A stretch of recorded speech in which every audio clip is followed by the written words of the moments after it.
fresh meat. Yes, that is the sound that we used to hear at the start of every one of our videos here at JoBlo Horror, and it actually came from today's subject. It's one of Freddy's most memorable lines and precedes the death of one of the main characters of the franchise. Well, kind of. There's a lot to like when it comes to the movie that has been dubbed the MTV Nightmare for its brazen style. I'm Tyler with JoBlo Horror, and today on Real Slashers, we're taking a look at the wonderful Nightmare on Elm Street 4, The Dream Master.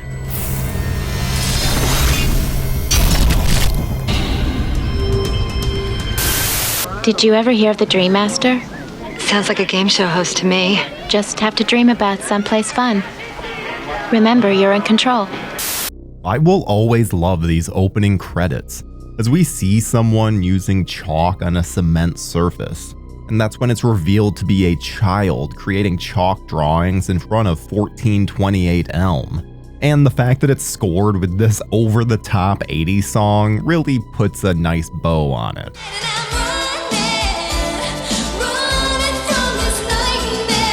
But the aspect that we have to address right from the jump is the casting change of Kristen Parker. As many of you will no doubt remember, Patricia Arquette wooed audiences in Dream Warriors and was one of the highlights of an already awesome film. And so with the continuation of Kristen's story in 4, Arquette's return seemed like a no-brainer. There have been reports that Arquette simply didn't want to do horror films and wanted more dramatic roles. But according to her co-star, the producers on the Elm Street series have always been proven to be cheap, and they just wouldn't pay her what she was worth, despite her rising star. So she passed on the project, and Tuesday Knight was instead cast in the role. Nothing against Tuesday, but she really lacks the empathy that Arquette brought. She feels like a completely different character, and isn't trying to emulate a single thing that was done in 3. Then when you see her complete lack of chemistry with both Joey and Kincaid, and it's a wonder as to how Knight was even cast in the first place. It's the one massive misstep that the movie takes. But thankfully, Kristen is killed off by the end of Act 1, and we're introduced to our actual lead, Alice Johnson. Like any good protagonist, Alice starts out as timid and weak and eventually grows into a strong and powerful woman, thanks to the journey that she goes on. Lisa Wilcox has such a vulnerability while still maintaining such strength that it's hard to imagine anyone else in the role. Halloween 4 star Ellie Cornell was actually set to audition for the Alice part, but had already won the role of Rachel Crothers in Halloween, so she canceled the session. This movie introduces the concept of the Dream Master. Dream Warrior showed us that more than just Freddy can have powers in the dream world, but this one showed just how far someone can take those powers. It's really interesting because the whole concept is very similar to lucid dreaming, where you're in control of your dream and can do what you want in it. You can just imagine the fun implications that this would have for an adversary to Freddy. As badass as Nancy was, she never quite had dream powers. Freddy continues murdering all of Alice's friends, even targeting her brother Rick. Unfortunately, this is one of the lamer kills of the franchise, but it makes sense when you find out that the production had simply run out of money and had to make do with what they had. It's too bad, as Rick definitely deserved a more dignified death, especially after they set him up as such a karate master. I should also address Alice and Dan's relationship, if you can call it that. Alice is super timid and Dan is a straight up jock, but there's a sweetness to him. They eventually get together and it honestly doesn't seem too unbelievable. These two actually act like they genuinely enjoy each other's company. I feel like there are so many instances where these two coming together wouldn't have worked in any way, but here it oddly does. As Alice's friends die, she starts to notice that she's absorbing elements into herself. So when Rick dies, she can suddenly fight, and when Debbie dies, she gains strength, etc, etc. By combining all of her friends' powers, she's able to become the Dream Master. She confronts Freddy in the dream world, and we know how this goes by this point. But it's really nice to see a final girl actually try and go toe-to-toe with the bad guy, and win. But as strong as Alice is, it's the souls of Freddy's past victims which ultimately are his undoing, tearing him apart from the inside. It's an absolutely incredible visual, and the day is saved, for now at least. Welcome to Wonderland, Alice. We all know who the killer is at this point. Freddy Krueger is the Dream Demon, and he will absolutely fuck you up in your dreams. But by this point in the series, Freddy was starting to quip considerably more. And I'll always love the fact that, rather than worrying about adding a logical return for Freddy, they simply have a dog piss fire onto his grave. This is where the Rennie Harlan-ness really starts to shine through. It's so obvious with how much fun that Robert Englund is having with this role. He has such a command over every movement and understands the character so thoroughly that he looks like a kid in a candy shop.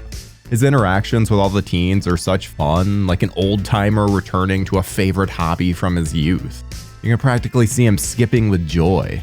His makeup is also at the tip top in terms of quality. They've really just nailed down the look. This is well before he devolves into a more pizza face look of some of the sequels. While not particularly scary, he sure is damn cool.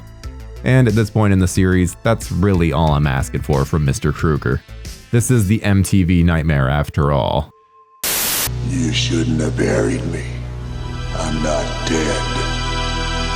The last film ended with 3 of the teenagers surviving Krueger's onslaught: Kristen, Joey, and Kincaid.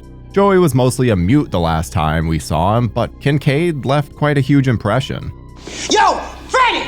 Where you hiding at, you burnt-faced pussy? So it was great to see them return for this one. But that joy quickly disappeared when their purpose became clear: Freddy's first victims. After Kincaid falls asleep, he enters the junkyard which Freddy was buried in. His dog awakens Freddy by pissing fire onto his grave, and Freddy reincarnates. By this point, we already know Kincaid is done for, yet we have to watch him try his best to run. But there's nowhere for him to go. Freddy stabs one of the most memorable characters in the stomach, and the entire audience groans in protest. Then we head over to Joey. Joey was a horny bastard in the last film, with Freddy kidnapping him after tricking him with a naked nurse. So it's not a massive surprise that Freddy uses a naked woman yet again. Unlike Kincaid, who realizes immediately he's in a dream and wants out, Joey is all, "Oh hey, look, a naked woman in my bed. Better get her out so I can fuck her." This of course goes poorly, and Freddy pops up through the waterbed and gives this amazing one-liner. How's this for a wet dream? I'll see you in hell. Tell him Freddy sent you. A Nightmare on Elm Street 4: The Dream Master released in the United States on August 19, 1988, and brought in nearly $6.5 million on its opening weekend. The film would end its box office run just shy of $50 million. As expected, this proved to be a big hit for New Line. But like usual, critics didn't like the film, and it earned a 53% rating on Rotten Tomatoes. While fans of the series were rightfully upset about the recasting and subsequent death of Kristen, the unique camera work and fantastic lead have helped to make this a favorite amongst the sequels. Rennie Harlan provides a ton of slick direction during the dream sequences, having the camera flying and spinning around. With how much of an impact Harlan had on the film, I always get a kick out of the fact that he didn't leave a good impression on producer Bob Shaye. Shaye thought that all of his ideas were terrible, and mostly hired him because he knew that Rennie would have the stamina in order to complete the film in a short time frame. It's really a shame that we never got to see him do another entry in the franchise. We of course received 3 more Elm Street sequels, with a remake that failed to relaunch the series. Currently, the franchise is in the midst of a 13-year hiatus, the longest in its entire history. With Rennie Harlan waiting to release the Strangers trilogy, maybe that one will be huge and could see Harlan return to this series. However unlikely, as a fan of this film, it would be great to see Harlan's wacky take. I think we need some of his crazy Dutch sensibilities. Ah yes, sensibilities. What horror movie do you want to see us cover on the next Real Slashers? Comment down below and we'll see you in the next one. We'll leave you with these wonderful words from Chef Freddy.